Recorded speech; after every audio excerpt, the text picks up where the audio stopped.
everyone, Tracy here. Today I am working on my scrap folders and I just wanted to share with you what or how I store them. And this is a really good system for me. I've had it for quite a few years and I haven't had any problems with it. So I just get a folder and put all my scraps in here. And as you can see, I have quite a few, but I go through my scraps every year, or at least I try to go through my scraps every year and do something with them. And I like I save everything. So see this little piece? I save that. But I'm going to go through some of these and get rid of these really tiny pieces. Okay, for both the Wookie Mouse and the 52-week challenge, they want to start with paper. So I tidied off my whole desk, and I was going to start with stickers first because that's the biggest tedious, but I thought, you know what, I'll just stick to this, and hopefully I can get papers done in one day. They break it down, and the first thing is paper scraps. So let me just share with you my paper scraps. I don't have to do anything with them because this works for me. And I shared this years ago. What I have are these file folders. And I try to have each file to be a different color. And whatever paper scraps are there go into that color. Now I have black and whites here, which I didn't have a folder for black and whites. So I also put little tabs on there. So this is a black and white tab, and then brown, even though this one's brown, the actual file folder is brown, I put a little tab on there. And then I have a purple, I put tabs on these as well, the purple one, the yellow one.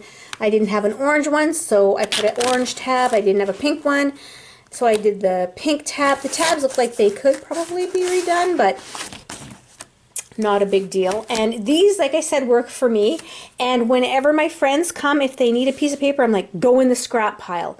And what I like to do with my scraps is every year I like to go through them and totally clean them out by either punching shapes and giving those to other people or making a whole batch of cards to give away, just because I like to start my year off with a clean slate.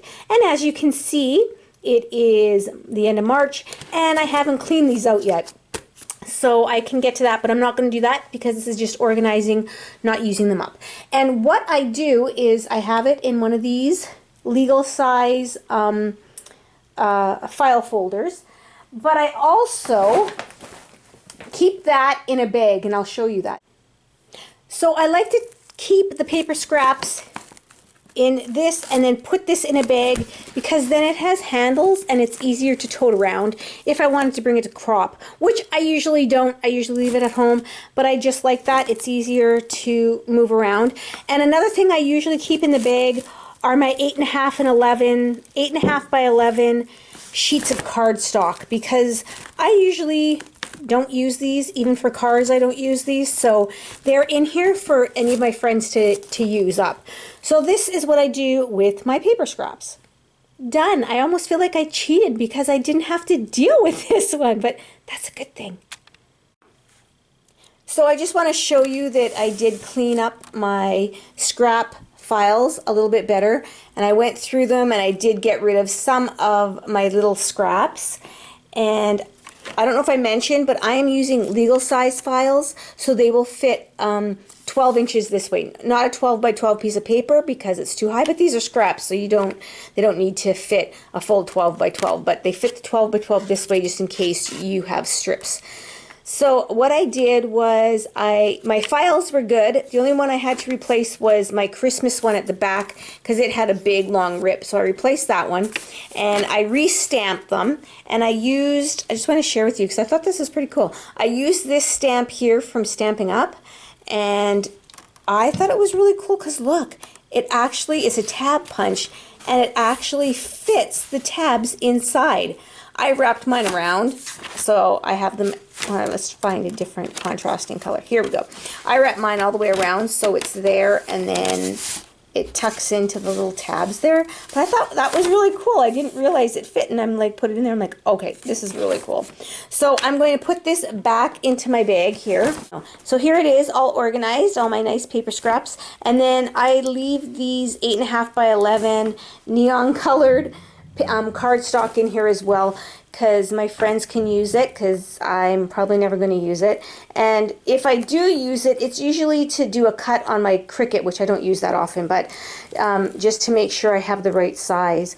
These I purchased when I was first scrapbooking like 20 years ago, and we never had a scrapbooking store in town, but when we went away with my family to Winnipeg, which is about an 8-hour drive from us, they had a Michael's. And when we came back, I told my girlfriend, we have to go there. So about 4 months later, we went to Michael's, drove 8 hours, had a little vacation in Winnipeg, stayed in a hotel, and we bought all this cardstock because this was all you could find, was these bright cardstock. And they only had 8.5 and 11. I don't think they even had 12 by 12 then at that time.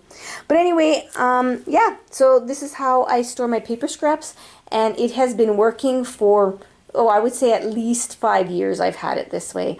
So I'm not going to change it up because it really does work for me.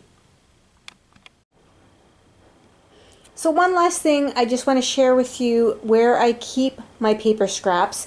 And I keep them on this chair, and it's usually tucked in here, because like I said before, that I converted this big pool table into a nice work area for my friends and I. So I keep the paper scraps here at all times, so all of my friends can go in there if they need a paper, and they're accessible to everybody. So thank you everybody for watching, and I hope you all had a creative, if not organized, day. Bye now.